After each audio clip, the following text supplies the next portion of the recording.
suite, mais je réponds tout de suite. Sur l'apprentissage, c'est vachement important.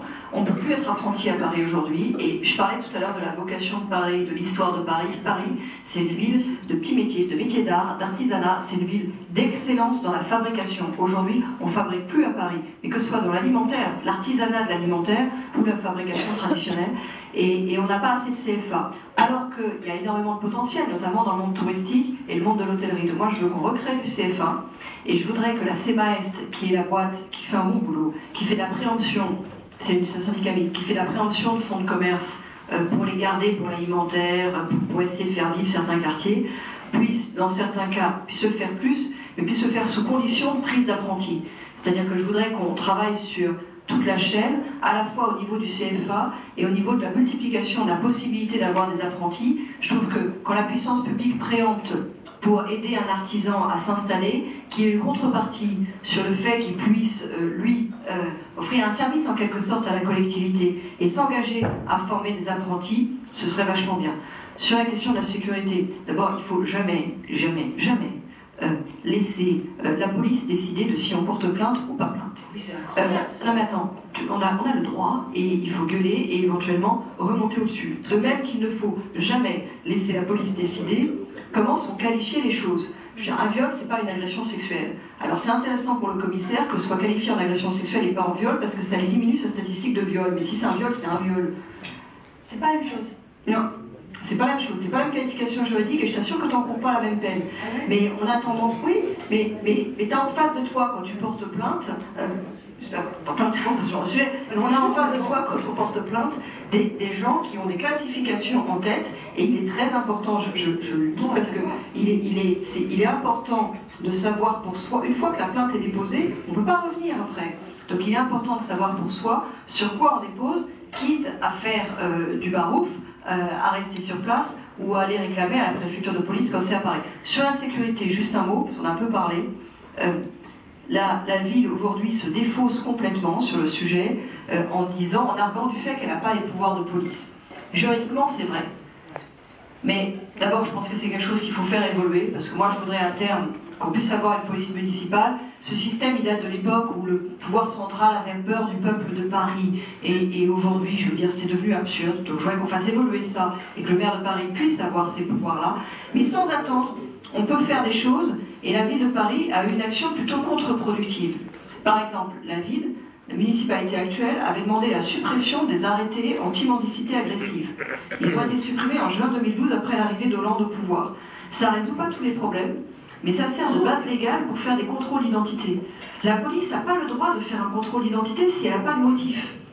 Et donc quand vous voyez des bandes se former, vous sentez qu'il va se passer quelque chose dans un quartier, qu'il y a des pickpockets, si vous ne prenez pas en flagrant délit, vous n'avez pas le droit de faire un contrôle d'identité, sauf si vous avez un motif, et ce motif c'est un arrêté pour la tranquillité publique, quelle que soit la manière dont vous le faites, vous pouvez le contrôle de la mendicité, voilà, c'est un arrêté pour la tranquillité publique.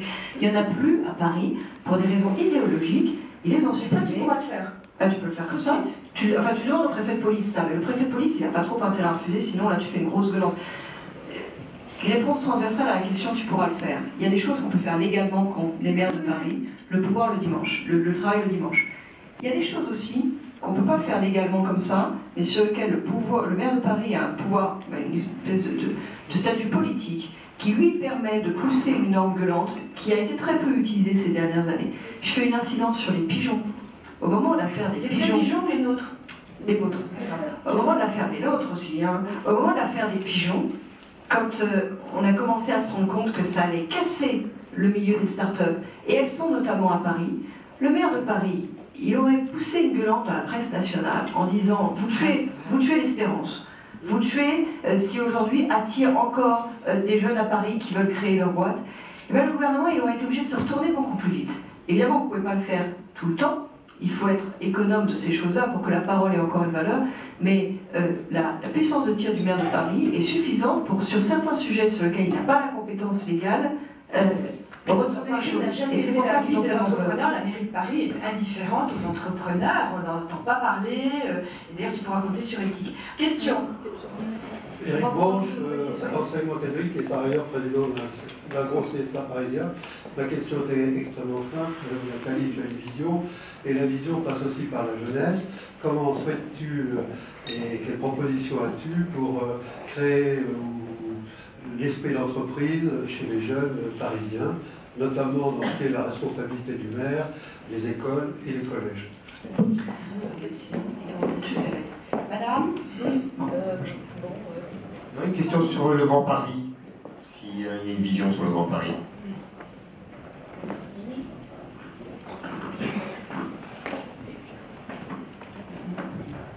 Oui, on a parlé beaucoup des startups. Moi, je voulais revenir sur un événement qui s'est passé en début d'année, c'est concernant le printemps et les galeries. Bon, le printemps avait été détenu à 70% par les banques allemandes et 30% par des actionnaires italiens. C'est avéré qu'aujourd'hui, c'est passé aux mains du Qatar et que le projet c'était de développer une zone touristique telle que vous en avez parlé tout à l'heure. Quel était un peu votre point de vue là-dessus, parce que c'est pas neutre au niveau de l'activité de Paris. Et les salariés aujourd'hui qui sont au nombre de 200 à 300, est-ce que ils vont se retrouver à la rue? Et on va créer un certain nombre de corners du luxe, qui n'est pas la même chose. L'autre point, c'était concernant l'hôtellerie. Bon, on a de magnifiques hôtels à Paris, c'est la vitrine de Paris, mais la plupart sont maintenant au moins du Moyen-Orient ou des groupes asiatiques. Bon, ce qui veut dire qu'à l'intérieur de ces hôtels, l'extérieur est encore français, mais l'intérieur, l'aménagement, c'est destiné à une population complètement différente de nos codes que l'on a habituellement. Et le troisième point, c'est, vous avez parlé de la circulation à Paris. Il y a deux systèmes qui sont géniaux. C'est d'une part le Vélib, qui marche très très bien, et c'est bien pour la forme. Et le deuxième point, c'est Bolloré, qui a mis les autolibres qui sont très bien, sauf que le tarif à 10 € de l'heure, c'est un peu cher. Donc là, peut-être qu'on peut également aménager quelque chose. Non, attendez, c'est pas la peine de prendre. Moi, je veux dire, il faut que je. Enfin, sinon, comme tu peux faire, mais si vous voulez une réponse, il faut que j'ai le temps de les garder en tête. Oui. Sur les jeunes, aujourd'hui, je trouve qu'il y a un mensonge, en fait, qui est fait aux jeunes parisiens. Il y a une promesse pas tenue. On leur propose une éducation, il y a des lycées, il y a des écoles de qualité, et en fait, derrière, Paris ne renvoie pas l'image d'une ville où il fait bon travailler, et Paris n'est pas une ville où on peut rester quand on est un jeune travailleur qui a un salaire normal ou un jeune couple de la classe moyenne. C'est-à-dire qu'on fait comme si de rien n'était. On fait comme si tout allait bien, on fait comme si on pouvait tenir tous les objectifs et satisfaire tout le monde. Et je vous invite à lire les tracts de mon opposante, qui sont un grand morceau de poésie, parce que, alors, elle est pour le logement, pour la sécurité, pour la propreté, et aussi pour la paix dans le monde et contre la torture. Hein, et c'est vachement important. Le problème, c'est que tout ça, c'est pas vrai. À un moment, il faut faire des choix. Et je pense que les choix qui ont été faits par la municipalité sortante, ça a été ceux du divertissement, pas forcément de la fête, parce que la nuit parisienne va mal en ce moment, mais ceux du divertissement contre l'activité, et d'une certaine manière, ceux de la négation du travail, de ceux qui ont besoin de travailler et ou envie de travailler pour vivre. Je prends un exemple très concret dans le monde du logement. Aujourd'hui, un jeune couple avec 2 salaires ordinaires qui gagne moins de 5 000 € net, il ne peut pas se loger à Paris. Il ne peut pas se loger à Paris parce que pour acheter, c'est 8 000 € le mètre carré, et pour louer, dans le privé, c'est plus de 20 € le mètre carré. Alors, il peut avoir un logement social, sauf qu'en fait, les commissions d'attribution, avec un montant à 2 000 € chacun, ne le lui donneront pas. Alors, dans le logement social, il aurait eu moins de 13 € le mètre carré, il aurait pu assumer, mais entre les deux, entre le 13 € le mètre carré dans le social et le 20 € le mètre carré dans le privé, il n'y a rien. Et ce rien, en fait, c'est toute la classe active. C'est tout l'avenir de ces jeunes qui aujourd'hui, auxquels aujourd'hui on renvoie l'image que Paris n'est pas une ville d'activité, et qui aujourd'hui savent, parce qu'ils ne sont pas fous, ils regardent bien autour d'eux, qui pourront difficilement se loger et vivre à Paris. Je propose, en matière de logement, d'inverser complètement la politique qui a été mise en place. On arrête la préemption d'immeubles très chers pour faire des logements sociaux dans des immeubles dans lesquels c'est absurde. Il paraît qu'ils ont préempté encore des immeubles avenue de Breteuil. Je suis désolée, on ne met pas des logements sociaux au prix du mètre carré avenue de Breteuil. Ça doit être quoi, 25 000 €, 30 000 € le mètre carré avenue de Breteuil? Non, on est dingue. Et ils veulent mettre des logements sociaux dans l'ancien immeuble de la PHP. Enfin, l'actuel immeuble de la PHP, avenue Victoria, c'est juste en face de l'hôtel de ville. Ça vient d'idéologie, c'est ridicule, ça coûte une fortune. On arrête avec ça, et l'argent, on l'utilise dans le logement social pour réhabiliter déjà, parce qu'il y a des choses qui tombent en ruine, et par ailleurs, pour faire du logement intermédiaire et l'accession sociale à la propriété. Pour qu'un jeune qui finisse ses études, il se dise, c'est pas demain, mais je suis dans une ville qui propose de l'accession sociale à la propriété, je peux déposer un dossier, tous les dossiers ne sont pas pris, mais moi ou quelqu'un qui me ressent, un jour, on pourra être propriétaire à Paris, et ça change votre regard sur la ville. La RIVP pourrait aussi dégager tous ceux qui ont des logements de fonction et qui ne devraient pas les avoir. Il y a du boulot. Sur le Grand Paris, moi je suis très Grand Paris. Comme ministre en charge de l'écologie, des transports et du reste, je me suis occupée du Grand Paris des transports, du Grand Paris Express. Et je trouve bien que le Premier ministre ait repris le projet. Ils ont changé 3 trucs, mais grosso modo, c'est le même projet, double boucle. Et je trouve que c'est des sujets sur lesquels il faut pouvoir avoir de la continuité. Si un jour on est en faillite, on ne pourra malheureusement pas le financer, mais ça, c'est un autre problème. Au moins, le projet est repris. Mais en revanche, je ne suis pas du tout pour la loi et le projet institutionnel qui sont en train de substituer au Grand Paris. Il nous faut passer une loi dans laquelle on crée une nouvelle couche administrative. Ça va coûter entre 2 et 4 milliards d'euros par an, suivant les évaluations. Ils sont en train de se chercher un siège social. Ça va faire 1 millier de fonctionnaires. On crée une nouvelle couche, on supprime aucune des couches existantes, on crée une nouvelle complexité administrative dans un pays dans lequel il y a déjà trop de couches. On avait les syndicats, les communautés d'agglo, les départements, la région, l'Europe, vous gardez tous les mêmes et vous rajoutez le Grand Paris. Ça va devenir tout simple. Hein. Ça sert à rien, à part peut-être caser des amis. On n'a pas voulu créer de problème entre Huchon et Delanoë, et donc on n'a pas tranché entre la région et Paris. Moi, le Grand Paris que je propose, c'est celui des projets. Et le premier projet à mener pour le Grand Paris, c'est la couverture du périphérique. C'est recoudre Paris avec sa banlieue. Je vous invite à lire un bouquin magnifique d'Éric Hazan qui s'appelle L'invention de Paris. Bon, ça ne va pas plaire, il y a 200 pages sur la commune, c'est très gauche, mais Charles non plus. Charles, tu laisses tomber, tu prends pas Éric Hazan. Mais à part les 200 pages sur la commune, le reste c'est un bouquin très érudit sur comment s'est constitué Paris. Et il montre que Paris s'est construite en débordant progressivement ses murailles. Il y a eu la muraille de Philippe Auguste, puis la muraille de Charles X, puis la muraille, le mur des fermiers généraux, et à chaque fois, on s'est buté contre la muraille, et puis finalement, on l'a débordée. Et aujourd'hui, on bute sur le périphérique. La première chose à faire pour le Grand Paris, c'est de couvrir le périphérique. Alors, ça ne se fait pas en un tour de main, mais j'ai proposé à l'Assemblée il y a 3 semaines, Duflot n'a même pas jugé utile d'y répondre, je pense qu'elle a eu tort, un fonds d'amorçage sur la couverture du périphérique. On commence par l'échangeur de l'A4, par la porte de Bagnolet.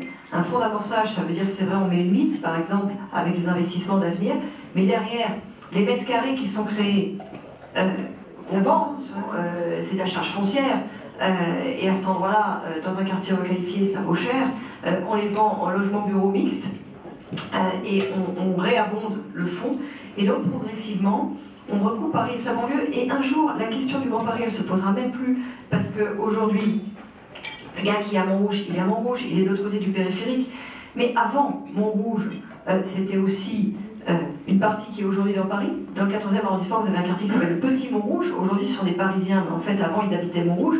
Aujourd'hui, c'est le périphérique qui fait la différence entre eux. Si demain, on a recousu le périphérique Montrouge, ce sera Paris-Montrouge. Et donc, le Grand Paris, il se fera comme ça. Il se fera sur la base de projets et pas en faisant détester l'idée aux gens, tellement ça leur aura fait d'impôts en plus.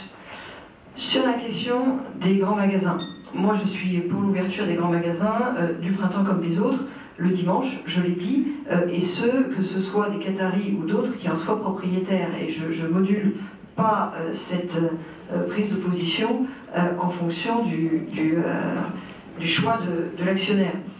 Sur la question de l'autolib et du vélib, je suis très vélib,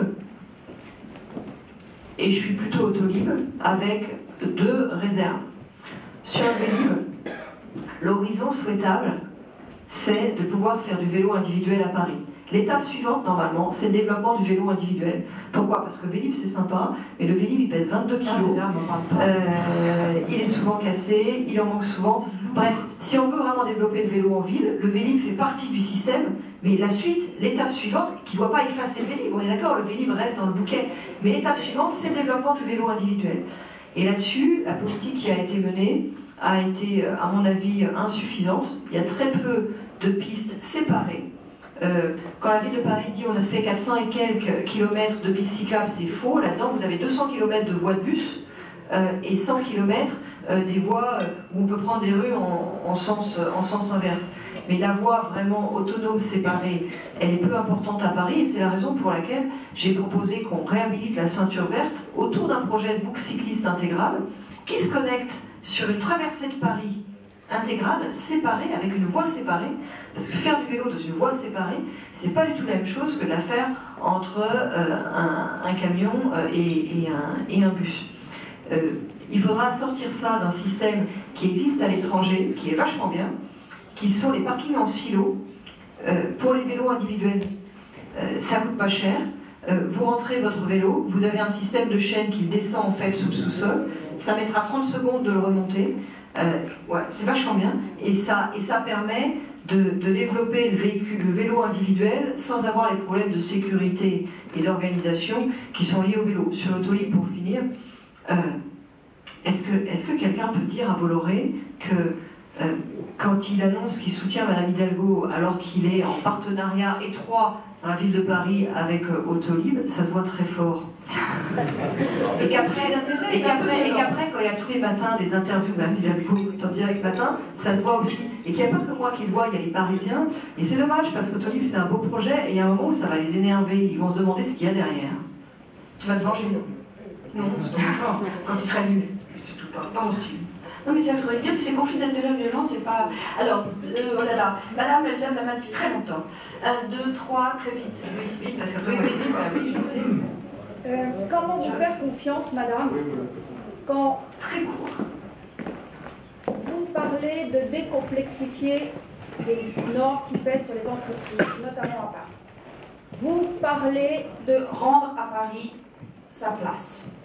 Mais comment vous faire confiance, je répète la question, quand vous avez fait des lois pendant 15 ans qui n'ont fait qu'augmenter les charges, les pénalités, les sanctions, les normes qui pèsent sur les entreprises, quand vos choix de bobos avec Philippe Martin et José Bové ont fait en sorte que la recherche a quitté la France, OGM, gaz de schiste, principe de précaution inscrit dans la Constitution, madame, vous avez renié la science. Comment voulez-vous qu'on vous fasse confiance pour ouvrir cette ville, sinon à les Vélib? Qui aujourd'hui ici est venu en Vélib ce matin? Combien? Levez la main. Combien veulent passer leur vie à Vélib à Paris? Est-ce que vous croyez que nos jeunes n'ont pas envie aujourd'hui de recherche, de science, d'industrie, de risque, de prise de risque et non pas de principe de précaution? Est-ce que vous pensez vraiment qu'après avoir abîmé une industrie française, on va vous donner une ville qui a besoin effectivement de votre talent, mais pas le talent du bobo, le talent des villes de Londres, des villes d'Allemagne, des villes d'Espagne, parce que vous aujourd'hui nous promettez. J'adore votre question.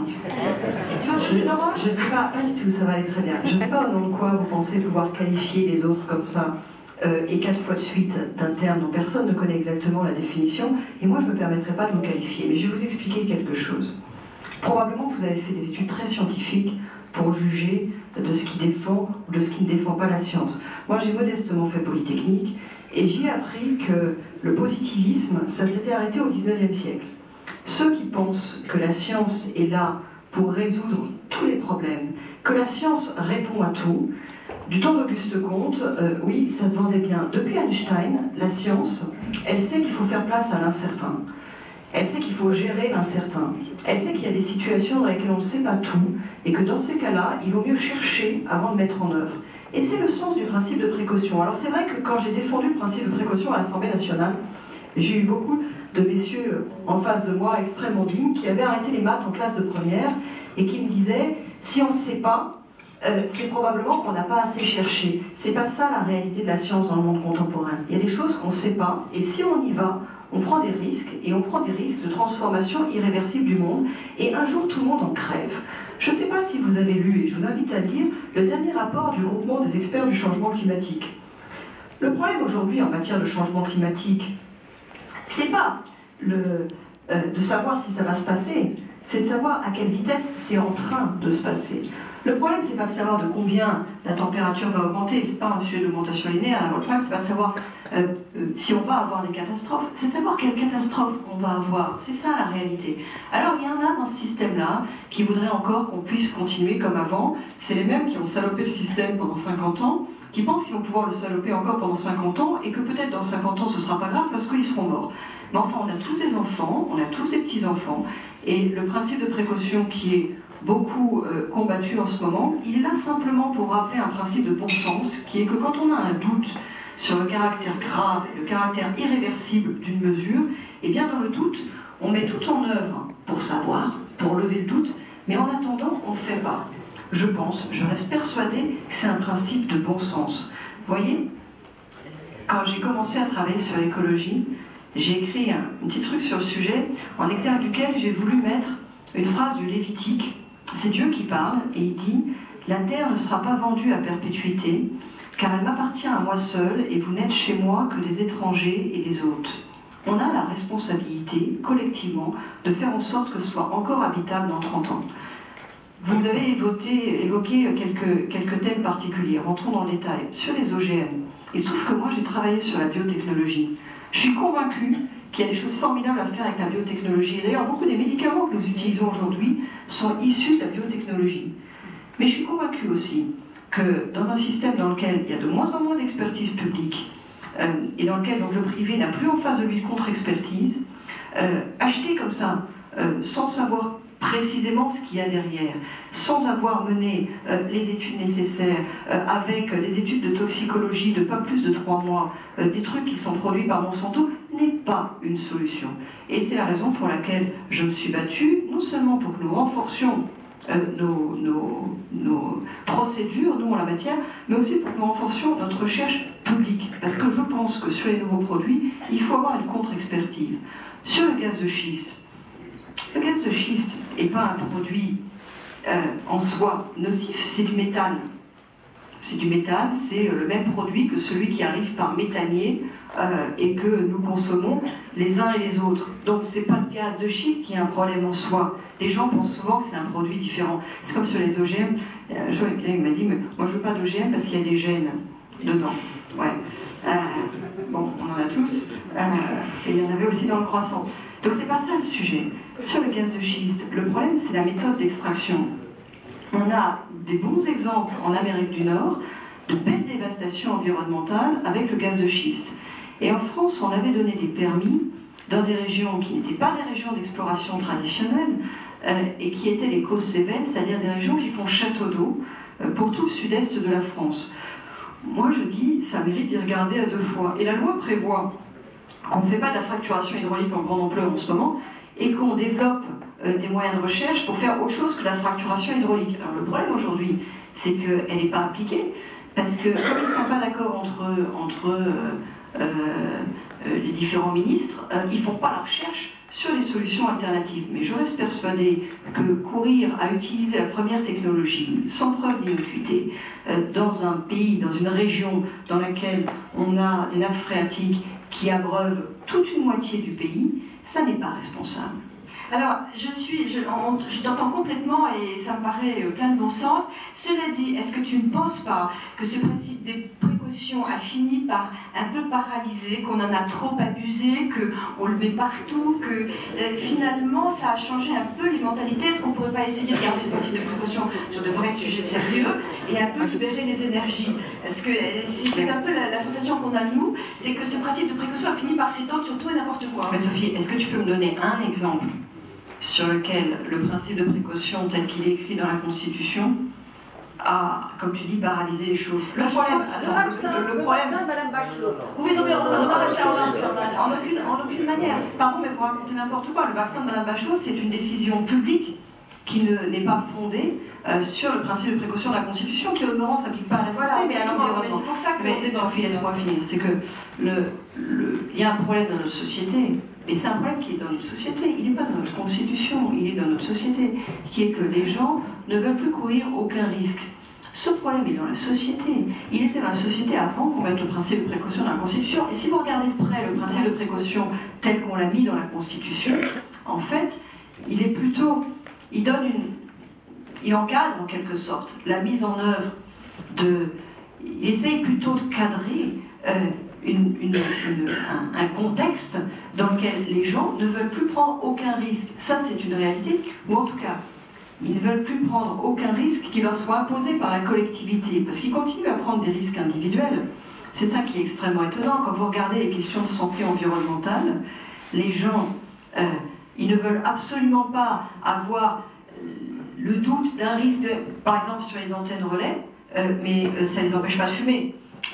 Et évidemment, la relation entre l'occurrence des différents risques, c'est-à-dire que l'idée que quelque chose leur soit imposé par la société qui puisse les conduire à une perte est insupportable. Et ils continuent, eux, à se porter au devant de risques individuels quand ils y trouvent un intérêt individuel. Mais c'est dans la société. C'est pas le principe de précaution qui a changé ça. Alors, il est devenu, comme ce fait de société est un problème, le principe de précaution est devenu en quelque sorte une espèce d'incarnation de l'image, un étendard. Et bon voilà, il faut faire avec. Mais quand tu dis le principe de précaution nous empêche de faire ceci, nous empêche de faire cela, peux-tu me citer une seule décision de justice fondée sur le principe de précaution dans la Constitution qui t'ait empêché de quoi que ce soit? Non. Par exemple, non, je pense à quelque chose qui me... on est en retard aujourd'hui sur les travaux qui partent de l'embryon, par exemple. Tous les pays ont essayé de travailler là-dessus et il paraît que nous avons pris beaucoup de retard sur ce point-là. Donc ça me semble... Ça a vraiment rien à voir avec le précaution, parce que là, c'est les lois de bioéthique. Oui, mais qui découlent du principe de précaution. Absolument pas. Les lois de bioéthique, c'est une loi qui est bien antérieure. C'est un cadre, en fait, de discussion dans lequel, à une périodicité régulière, je crois que c'est tous les 5 ans, où, il y a discussion à l'Assemblée nationale sur les choix en matière de bioéthique. Et c'est absolument pas lié au principe de précaution, qui est un principe environnemental, qui est pas... Et d'ailleurs, c'est pas un problème de précaution, là, c'est un problème d'éthique, c'est un problème de choix vis-à-vis de l'embryon, c'est vraiment un sujet différent. Peut-on conclure sur Paris? Nous concluons sur Paris, mais c'est très important parce que je suis désolée, ça fait partie de Paris, oui on y va, ça fait partie de Paris parce qu'avoir un maire de Paris c'est toute une impulsion économique, on l'a vu, il faut comprendre et je pense que c'est très intéressant. Je vais demander à Nathalie pour conclure, juste par exemple les 3 premières mesures que tu prendrais en arrivant à Paris. D'abord, moi je veux reconfigurer l'exécutif municipal, je l'ai dit tout à l'heure, et donner un objectif à l'administration, dresser les priorités qui permettent tout de suite de mettre en œuvre ce que je disais sur qui on remplace pas, bref, sur quelle partie de l'administration on investit. Je veux faire l'ouverture des commerces le dimanche, on peut le faire vraiment très vite.